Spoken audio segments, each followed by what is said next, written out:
Almost a year ago now, we took a look at one of the most popular FPS games in the world, and many people simply hadn't heard of it. If I gave you 5 guesses as to what that game was, I imagine that we'd get the usual suspects suggested.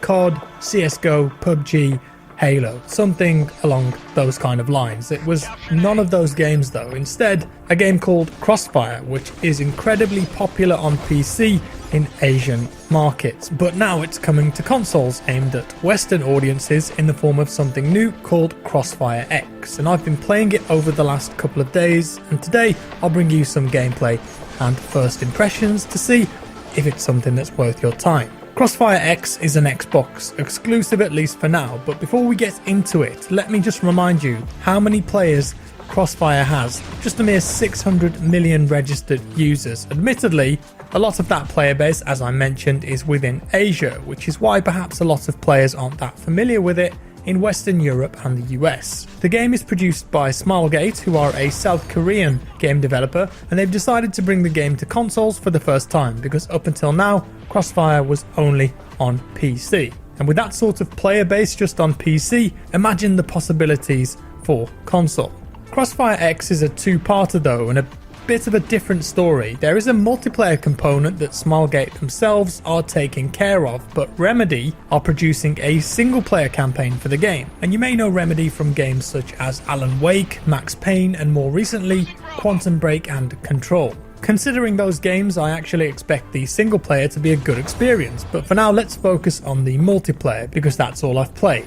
And that's because the CrossfireX beta is available on Xbox this week, and if you're part of the Insider program, you can download it right now and play it. So I jumped in for a few rounds to get a feel and see if it's got potential. At its core, CrossfireX is a tactical, team-based shooter, and most of the core game modes you'll be familiar with, and most FPS players will too, because they've been in a handful of games already. There's nothing evolutionary or drastic here when it comes to the game modes, that's for sure, but to be completely honest, Crossfire didn't have much going for it in terms of originality either, and that did just fine. It took inspiration from a lot of key elements of a game like Counter-Strike. So I've played 3 different modes during my time with the game on 3 different maps. I played Team Match on Black Widow, which is part of the Classic playlist, and then Spectre, which is also part of the Classic playlist on a map called Laboratory, and then finally I hopped onto the GR Tower and played Point Capture, which is part of the Modern playlist. The first thing to know is that the 2 different playlists offer up very different experience. The Classic Crossfire playlist doesn't have aim down the sight on weapons, nor are you able to sprint. The Modern playlist, however, allows you to aim down the sight with a number of different scope attachments on your weapons, and you can sprint full speed. It also has a tactical growth system that adds options to improve your sprint speed, or even defensive options by giving you a riot shield. Out of both playlists, the Modern playlist is where a lot of players might feel more comfortable because it feels a lot more Call of Duty, let's say. The mode I was playing was called Point Capture, and it's got 2 teams fighting over 2 points, and then when one team has enough points, there's a little moment where everyone can zip line down through the windows onto the last flag. While the zip line down is a relatively cool moment, there isn't anything hugely unique about the game mode itself. When you die, you respawn in really quickly, so it's easy to get back into the action. There's no downtime.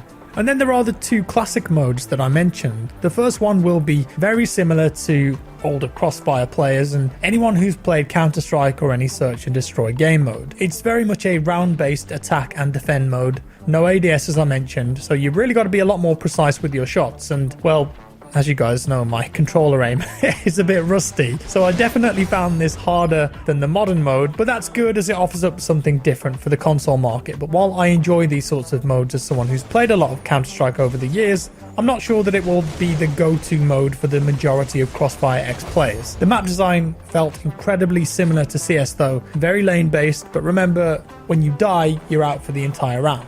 The other classic mode is called Spectre, and this one is definitely quite different. There's still an attack and defend element, and there's still a bomb that has to be planted by one team. But the kicker here is that the attacking team are mostly invisible. As an attacker, you've only got a melee weapon available, but you're wearing a special suit that makes you invisible, and enemies can pretty much only see you when you're right in front of them, swiping away with your knife. But the more you move, the more visible you become. You can sit, hide and be sneaky, although your suit does make a little bit of noise, so if the defending team are paying attention, they may be able to hear you. Sure, this is something different and it could be fun to play with friends, but I don't really see it being a game mode that I would personally play more than a few times, but I can see it being a favourite for some. When it comes to weapons, well, you've got your usual suspects. The M4, Deagle, AK, AWM, sound like any other game. There are also no real options in the game, so to speak. You can tweak a few of the controller settings, sensitivity for example, and brightness, but that's about it. It is a beta after all though, but I'd like to see a few more customization options on release. In terms of visuals, there's definitely an improvement over the base game, there's no doubt about that. It's actually pretty night and day when you see them side by side, but you would absolutely expect there to be a big difference because the original game came out in 2008, but you could tell how much the original Counter-Strike influenced it. The levels were really basic, as was the case for many games back then, but CrossfireX definitely brings the game into modern day with a huge improvement to visuals, sound design and animations. I'm not going to say it's the best looking game ever, and to be completely honest, the player animations look a bit off at times, but considering the game's multiplayer is free to play, and considering the original game has done so well with the really basic graphics, I don't think the visuals are that important to the core player base, but this is of course not really aimed at them. Also, based on what the developers have said, what I've been able to play in the current build of the game is nothing compared to what will be available later in the year when the full game launches. There are going to be a lot more maps and lots more game modes to keep you busy. You could say there's something for everyone just from what I've played already. There is a Counter-Strike style mode as well as something a bit more fast-paced for the Call of Duty fans, and something that the more casual gamer can enjoy with Spectre mode. On the surface though, CrossfireX doesn't do anything hugely innovative. It's not the best looking game, nor does it have the best gunplay, the best map design, or really anything hugely unique about it. What it does have though is a strong history, at least in Asian markets, and while the franchise clearly has a player base in the West, I get the feeling that Smilegate would like CrossfireX to be somewhat more popular across the water, and having a free-to-play console game is definitely one way of having a go at that. There's not many Counter-Strike style clones on console apart from the recently released Warface Breakout, so it could have a really good shot here, although its exclusivity to Xbox at the moment might hamper it a bit. Interestingly, the executive producer on the game has said that one of the reasons they think the original Crossfire was so successful is because it was intentionally designed for lower spec PCs and it could just run on anything. But because of that, Crossfire was not something that met well with Western players' expectations. And I think that what he's saying there is that it's just a vastly different expectation across the markets of what players want and expect from a modern multiplayer shooter, and they think that they're meeting those Western expectations with this new CrossfireX, a game that will still retain the core DNA of Crossfire but with more modern visuals and gameplay on top, as well as a single player campaign by Remedy. What does surprise me though is that this is just an Xbox game, at least for now. CrossfireX is not coming to PC, only Xbox, but it seems that it may arrive on PS4 at some point.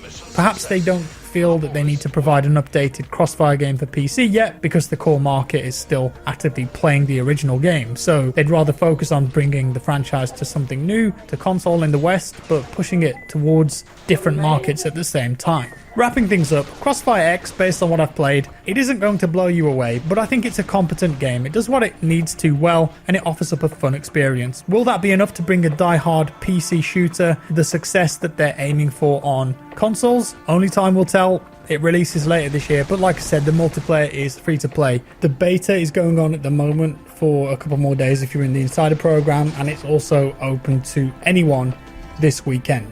So do let me know your thoughts on the game down in the comments below. Reckon this is the kind of thing that you would play, or perhaps not? Let's hear your opinion.